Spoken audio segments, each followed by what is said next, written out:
When faced with challenges, people seek help. When faced with an obstacle, you probably try to find someone to help you and be your mentor. It might have been your boss at your first job. It might have been a professor in your college or a family friend.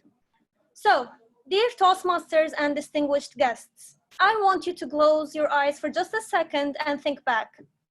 Have you ever had a bad mentor? Personally, I have, or so I thought. But what really is a bad mentor? To understand this, we need to see what a good mentor is at first. Okay, so a mentor is defined as a person who gives a younger or a less experienced person help and advice over a period of time. And according to Inc. magazine, to be a good mentor, you need a combination of the following traits. You need the ability and willingness to communicate what you know. You need to be prepared. You need to be approachable, available, and ready to listen. You need honesty and diplomacy. You need inquisitiveness, and you need objectivity and fairness, as well as compassion and genuineness. So I'm going to leave these traits in front of you to compare them to my bad mentor. So a mentor who has none of these traits must be a bad mentor. Let me tell you my story. This year, I had to write a thesis to graduate, and a mentor was assigned to me to help me out during this process. This mentor was a professor. She gave lectures in my university. She was the vice dean of my faculty. She was naturally a very busy person and very hard to reach. She had 2 offices. And whenever I went and tried to find her to ask her my questions, I never found her anywhere, not in any of her offices, nowhere to be found in my university. And whenever I did, our conversations never lasted longer than 2 minutes. Instead of answering my questions, she would make me research everything on my own. And she never helped me with my questionnaire. She never helped me find anyone to participate in my questionnaire.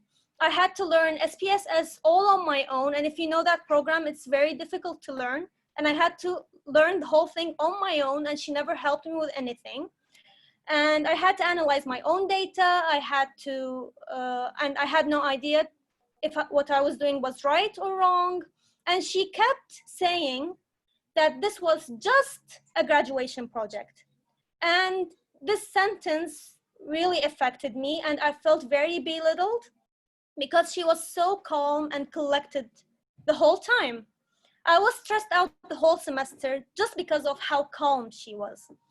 And she didn't have any of the mentor traits that you see in front of you right now. I was so mad. All the other mentors are analyzing their mentees' data. They are helping their mentees. Why wouldn't mine help me?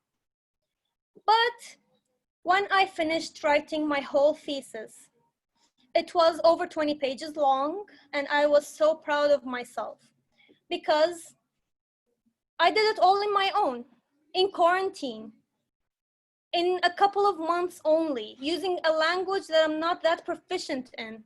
And I made so many mistakes, but I learned through these mistakes. And now, writing another thesis does not seem that intimidating as it was 6 months ago. And now I'm not scared of trying new things. I'm not scared of being a mentor because I know that I can be a good mentor for whoever needs my help. And I'm not scared of continuing with my higher education either. So from this platform, I would like to thank my bad mentor, and I would like to thank you all for listening to me.